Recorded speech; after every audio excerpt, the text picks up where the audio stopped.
bajo el puente del troll.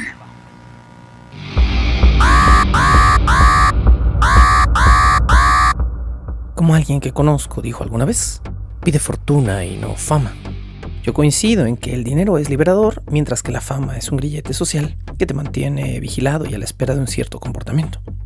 El problema es que en el medio cinematográfico, el renombre, es decir, la fama, a menudo se traduce en el dinero que le permite a un creador llevar a término su arte. El cine es un medio social porque sin fama no hay fortuna.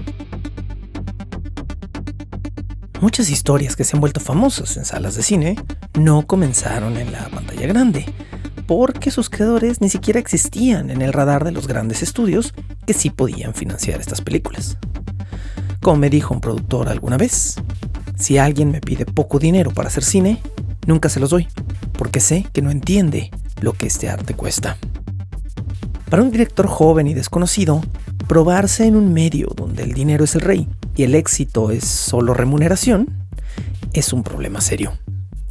A finales del siglo XX, los videoclips musicales y las series de televisión abierta, o incluso las así llamadas TV movies, eran un escalón lógico para los directores primerizos.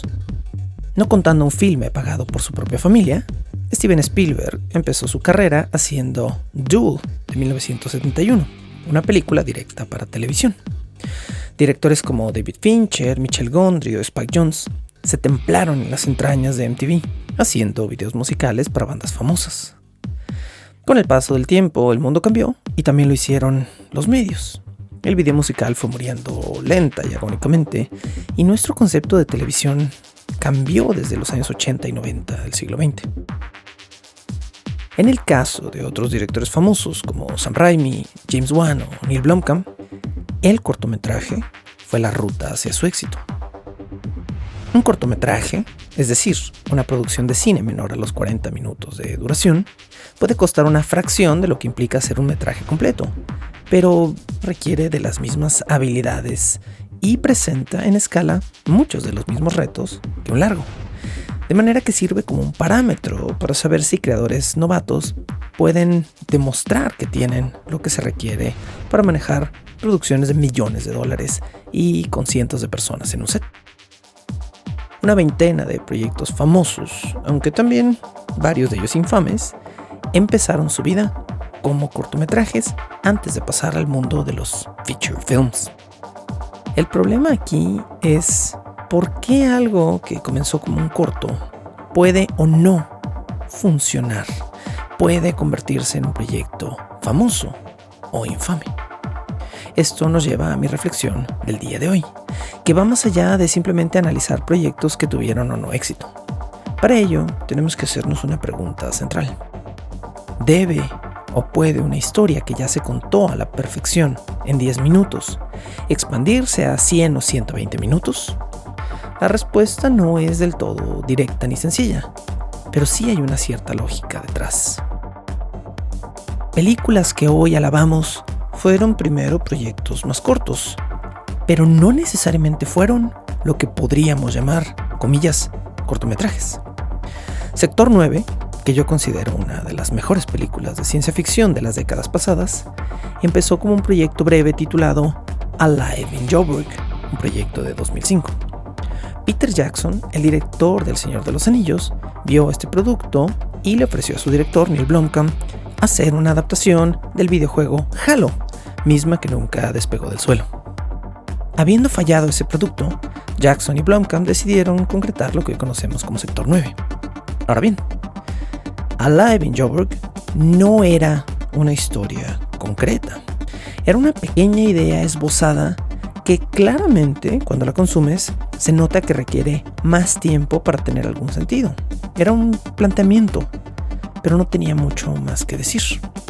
Se parece más a un tráiler o a un demo técnico del director y de sus habilidades que a un producto terminado.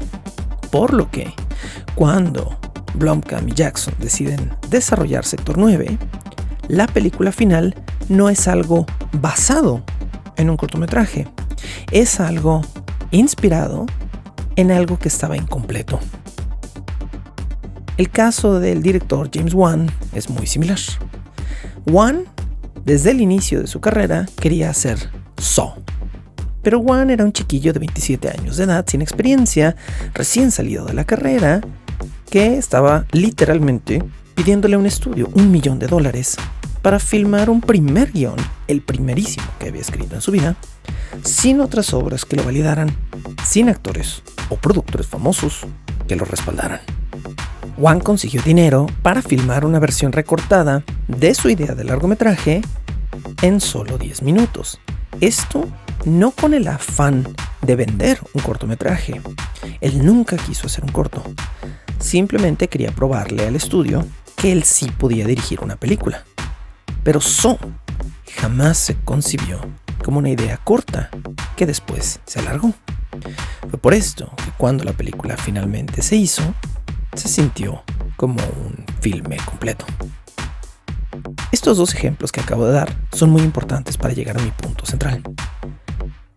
Yo creo que las historias no son intercambiables entre medios y formatos de una manera completamente satisfactoria, a menos que ya se hayan hecho con dichos medios o formatos en mente.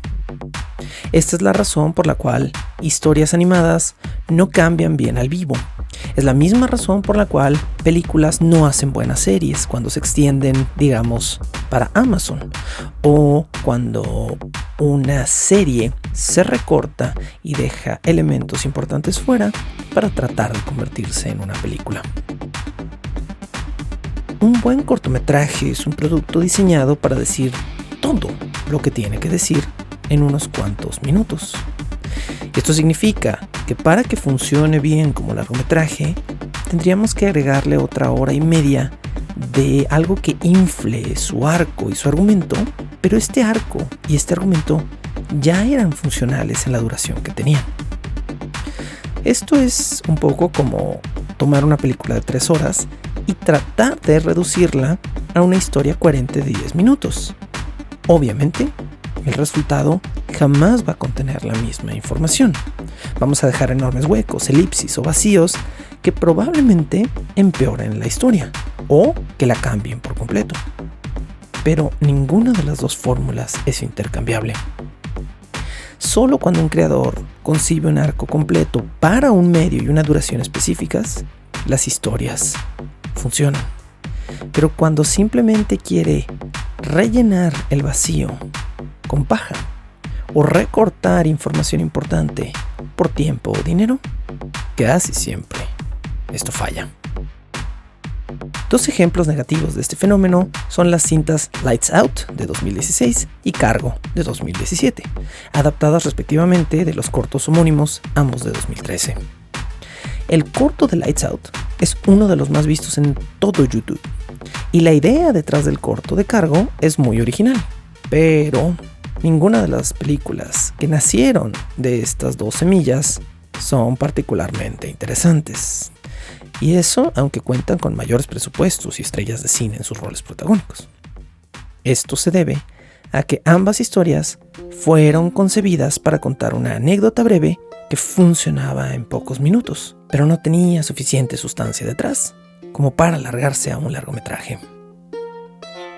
El filme Cerdita de la madrileña Carlota Pereda me parece un ejemplo perfecto para discutir este fenómeno. El largometraje de Cerdita de 2022 nos cuenta la historia de Sara, una chica que recibe enormes cantidades de abuso por parte de su familia y amigos a causa de su físico. Sara es una mujer gorda que lidia con la tortura de veranear en una localidad tan sosa y tan pequeña que su cuerpo es uno de los pocos entretenimientos de los lugareños. Tras una escena de abuso verbal y físico hacia la protagonista, un hombre desconocido rapta a las chicas que se habían burlado de ella y que previamente le habían robado su ropa para obligarla a caminar semidesnuda de regreso a casa. Sara se percata de que este hombre ha raptado y violentado a sus abusadoras, pero al ser el hombre amable con ella, no lo acusa y lo deja ir. Poco a poco, la culpa se mezcla con el morbo que el perpetrador le genera a Sara, y ella tiene que decidir si quiere amar a un monstruo que por un momento le demostró amabilidad, o perdonar a otros monstruos que jamás se la mostraron, pero poniendo en riesgo su propia humanidad. Ocurre entonces que Cerdita solo existe como largometraje porque su versión de cortometraje se ganó el premio Goya 2019 y le valió a su directora una oportunidad para dirigir un largo. En una entrevista subida por Blog Guionistas a YouTube, Carlota confiesa que la historia de Cerdita vino de una anécdota real, de ella viendo a una mujer con sobrepeso en una alberca natural en España, que inmediatamente corrió a escribir un guión que le tomó solo una tarde, que fue pensado como un cortometraje y que solo después consideró agregarle un poco más a la historia de Sara, cosa que sí pudo hacer tras ganar el premio con el apoyo de Pop-Up Film Residency. Esto nos deja en claro una cosa. En el caso de Cerdita, lo que su autora quería decir fue pensado para decirse dentro de un discurso breve, sin demasiado desarrollo de personaje. Cuando vi por primera vez esta película, lo hice sin conocer la historia de que había sido previamente un cortometraje, y me dejó una sensación extraña, similar a cuando vi Cargo en 2017. Había en mi cabeza una idea flotante de que el núcleo era interesante, pero estaba rodeado de paja, de algunas escenas vacías que no aportaban del todo a mi conflicto. No que Cerdita sea una mala película de terror, pero sí me llevé una grata sorpresa cuando descubrí el cortometraje en línea y me di cuenta de que la catarsis al verlo es totalmente distinta. Donde el cortometraje es una historia de venganza indirecta, el largometraje se convierte en un arco de redención. En el cortometraje, Sara se pervierte al permitir el crimen. En el largo, Sara se sumerge en la oscuridad por la posibilidad de ser amada y comprendida por un ser extraño, pero al final tiene que escoger su redención.